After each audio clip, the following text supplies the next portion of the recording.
70% అయింది నాది. ఎన్ని కాసినాయి?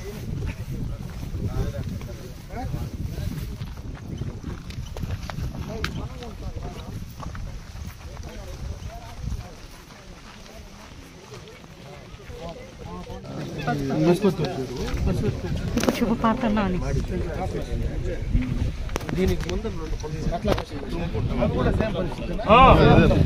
ఫస్ట్ వాటిల్లో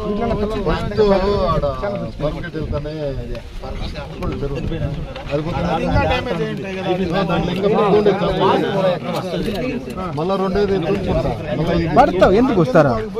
పడిపోతారు.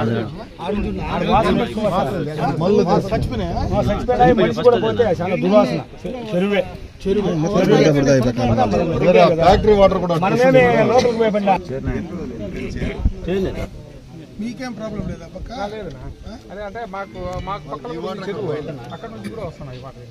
మా పక్కలో కమ్మలకుంట అంటారా, అక్కడ నుంచి స్టార్టింగ్ ఇది.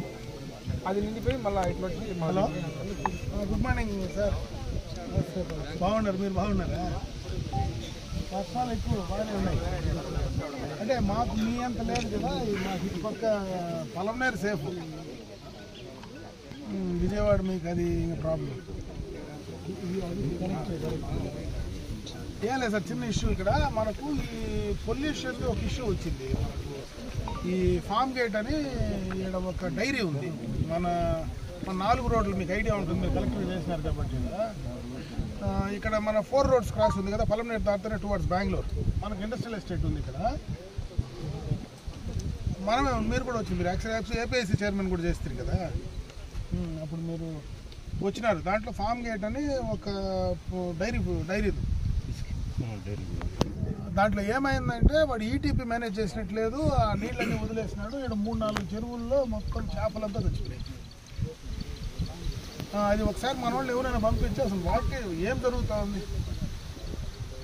పంపించండి మీరు ఇమీడియట్గా. ఎస్, అది ఏమైంది? ఎందుకంటే ఇప్పుడు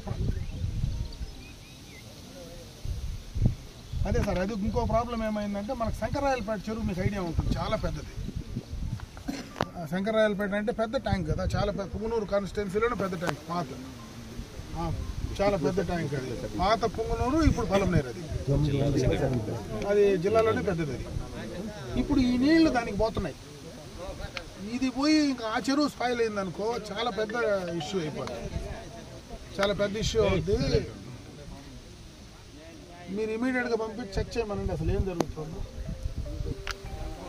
ఓకే ఓకే ఓకే, అట్లే సార్. ఓకే బాగున్నారు, మీరు బాగున్నారు.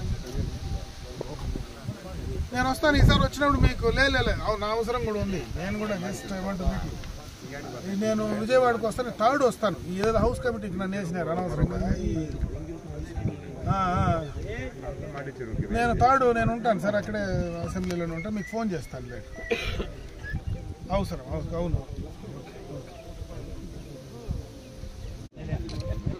ఈ గొర్రెలదొడ్డ చుట్టుపక్కల ఉండేటువంటి 3 ట్యాంక్స్లో చేపలన్నీ కూడా చనిపోయినాయి.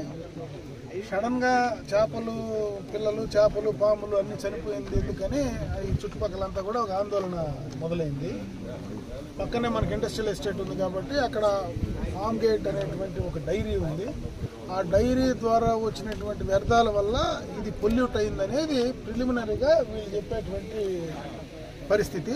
దానికోసం ఇప్పుడు పొల్యూషన్ సంబంధించినటువంటి పొల్యూషన్ కంట్రోల్ బోర్డు కూడా ఇప్పుడు ఇన్ఫార్మ్ చేయడం జరిగింది. అక్కడ వాళ్ళు ఈటీపీ ప్లాంట్ వర్క్ అవుతా ఉందా లేదా ఈటీపీ ప్లాంట్ ఉందా వాళ్ళకి లేదా, దాన్ని ప్యూరిఫై చేసి వదులుతున్నారా లేదా అనేది ఆ పొల్యూషన్ కంట్రోల్ బోర్డు వాళ్ళకి చూస్తారు. అదేవిధంగా ఎంఆర్ఓ కానీ ఎంపీడీఓ కానీ కన్సర్న్ అధికారులందరూ కూడా ఒకసారి దాన్ని విజిట్ చేసి నిజంగా అక్కడ ఏం జరుగుతూ ఉంది, ఈ చెరువులు పొల్యూట్ అయ్యి ఈ చేపలు అవన్నీ చనిపోవడానికి కారణం ఏందనేది పూర్తిగా కూడా దానిపైన అధ్యయనం చేసేటువంటి పరిస్థితి ఉంది. ముఖ్యంగా దీన్ని కంట్రోల్ చేయాల్సినటువంటి అవసరం ఉంది. నిజంగా కానీ ఎక్కడైనా జరిగితే దాన్ని కంట్రోల్ చేయమని కూడా చెప్పడం జరుగుతూ ఉంది.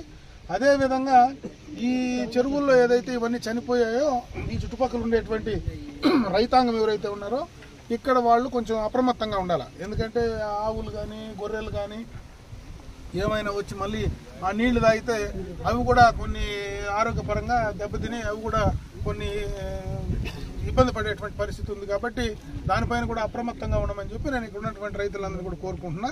దాన్ని ఏం చేయాలనే దానిపైన ఆ పొల్యూషన్ కంట్రోల్ బోర్డు వచ్చి ఎక్కడ దీనికి తప్పు జరిగింది, ఎక్కడి నుంచి దీనివల్ల ఈ డ్యామేజ్ జరిగింది అనే దానిపైన ఈరోజు రేపు క్లియర్ కట్గా మనకు తెలుస్తుంది. కాబట్టి దాన్ని అధికారులందరూ కూడా చర్యలు తీసుకోవడం జరుగుతుంది. చర్యలు ప్రకారం రేపు ఏం చేయాలనేది ప్రభుత్వం నిర్ణయం తీసుకోవడం జరుగుతుందని తెలియజేస్తుంది.